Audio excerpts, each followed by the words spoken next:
हिमाचल प्रदेश की कांग्रेस सरकार ने हाल ही में पेयजल और राशन की कीमतों में बेतहाशा वृद्धि कर प्रदेश की जनता पर एक और आर्थिक संकट का बोझ डाल दिया है। भाजपा विधायक इंद्रदत्त लखनपाल ने इस मुद्दे पर तीखी प्रतिक्रिया दी है और कांग्रेस सरकार की नीतियों की कठोर आलोचना करते हुए इसे जनता विरोधी करार दिया है। उन्होंने कहा कि इस सरकार ने ये साबित कर दिया है कि जनता की समस्याओं से उसे कोई सरोकार है ही नहीं।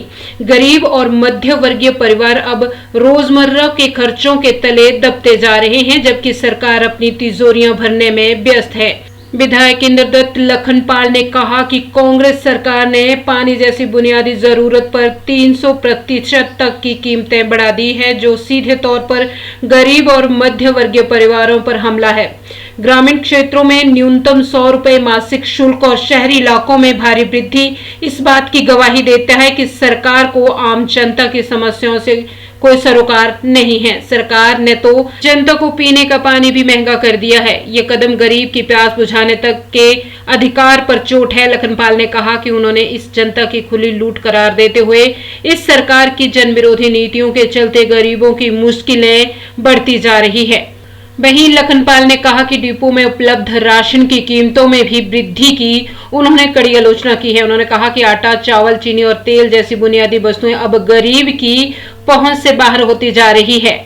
विधायक इंद्रदत्त लखनपाल ने कहा कि सरकार की असंवेदनशीलता पर सवाल उठाया है। जब महंगाई ने गरीबों के घर के चूल्हे बुझा दिए, तब यह सरकार जनता को राहत देने की बजाय महंगाई का बोझ और बढ़ा रही है।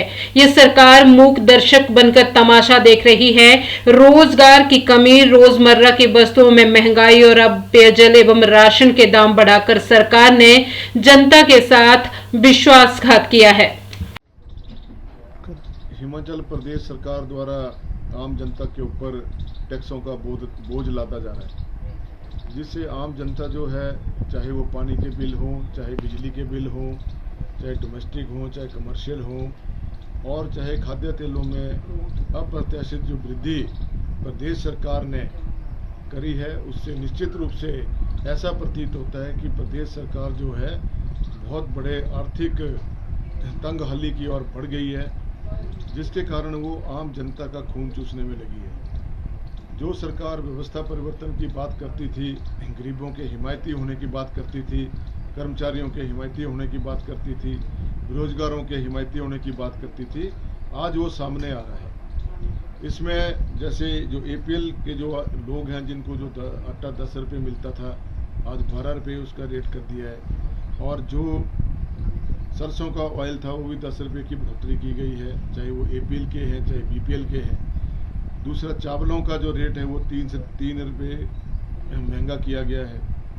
बीपीएल में जो है 2 रुपये 30 पैसे किया गया है आटे का रेट, और 3 रुपये 15 पैसे जो है चावल का रेट जो है महंगा किया गया है। इसके साथ ही जो पानी के जो बिल हैं वो 100 रुपया प्रति नलके का किया गया है, और उसमें जो छुपे हुए जो और पीछे से जो बिल पे भारी भरकम सरचार्ज लगेंगे वो अलग से है, जो नोटिफिकेशन में पूरी तरह से इंगित करता है कि आम जनता के ऊपर एक बहुत बड़ा आर्थिक बोझ पड़ने जा रहा है। कहाँ तो सरकार को एक वेलफेयर गवर्नमेंट होने के नाते सहूलतें दी जानी चाहिए थी, बड़ी बड़ी गारंटियाँ दी थी पहले कि 300 यूनिट बिजली फ्री देंगे, अब वो बातें कहाँ गई।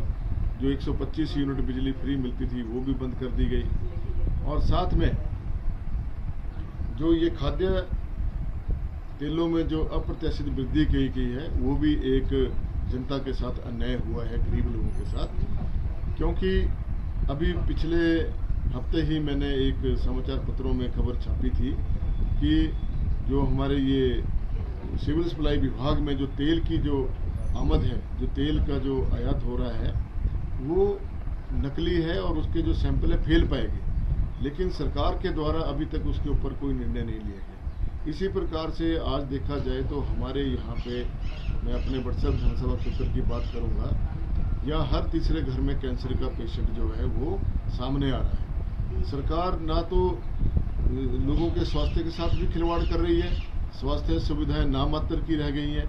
हमारे सिविल हॉस्पिटल बड़सर की हालात बहुत ख़राब हैं, कम्युनिटी हेल्थ सेंटर बीजडी की हालत ख़राब है, होटा की जो पीएससी है उसकी हालत ख़राब है, और अन्य अस्पतालों में भी हमारे बहुत इसी प्रकार के से जो समस्याएं चली आ रही हैं। लेकिन प्रदेश सरकार जो है मूक दर्शक बनी हुई है और व्यवस्था परिवर्तन के नाम पर लोगों को ठगे जा रही है, और जो एक ये चोरी छिपे लोगों से टैक्स वसूलने का जो एक कार्यक्रम चला रखा है सरकार ने, और सामने नजर आ रहा है कि सरकार आर्थिक तंगहाली से गुजर रही है। सरकार को कुछ पता नहीं लग रहा है कि कैसे लोगों को सहूलतें दी जाए, कैसे लोगों को रोजगार दिया जाए। आपने सरकार ने क्या किया, जहां पहले सरकार के जो आज नुमाइंदे बैठे हैं जो आउटसोर्स के ऊपर बहुत बड़ी बड़ी बातें करते थे कि आउटसोर्स के लिए पॉलिसी बनाएंगे, आउटसोर्स को ख़त्म करेंगे, लेकिन आज तो सारी स्वास्थ्य सुविधाएं आउटसोर्स कर दी। अन्य ऑफिस में आउटसोर्स से कर्मचारी बिठा दिए गए। भारी जो है एक्सप्लॉयटेशन जो है वो बच्चों के साथ किया जा रहा है, बेरोजगार युवाओं के साथ किया जा रहा है। बेरोजगारों के लिए नौकरियां नहीं है और पढ़े लिखे बच्चों को आउटसोर्स में धकेला जा रहा है। अपने चहेतों की कंपनियां बनाकर उनको टेंडर दिए जा रहे हैं, जिसकी वजह से आज बच्चे परेशान हैं और आम जनता परेशान है। सरकार के पास आज भी लगभग 1 लाख के आसपास विभागों में पद जो खाली पड़े हुए हैं, और पिछले 2 वर्ष होने जा रहे हैं सरकार को, लेकिन इन 2 वर्षों के कार्यकाल में सरकार ने कोई भी रोजगार के साधन अभी तक जो अर्जित नहीं किए हैं, जिस वजह से जनता में भारी रोष है। और सरकार को चाहिए कि वो एक सोशल वेलफेयर के नाते, वेलफेयर सरकार होने के नाते जनता के बारे में सोचें। बेवजह के टैक्स लगाकर छिपे हुए रास्तों से, चोर दरवाजे से जो आप रेट बढ़ाए जा रहे हैं, चाहे बिजली के हैं, चाहे पानी के हैं, चाहे वो खाद्य उत्पादों के हैं, उससे निश्चित तौर पे जनता के ऊपर भारी बोझ पड़ रहा है। और यदि सरकार ने इन रेटों को सस्ता नहीं किया तो इसके ऊपर आने वाले समय में एक बहुत बड़ा जन आंदोलन किया जाएगा और सरकार की जो वास्तविकता है वो जनता के सामने लाई जाएगी। धन्यवाद।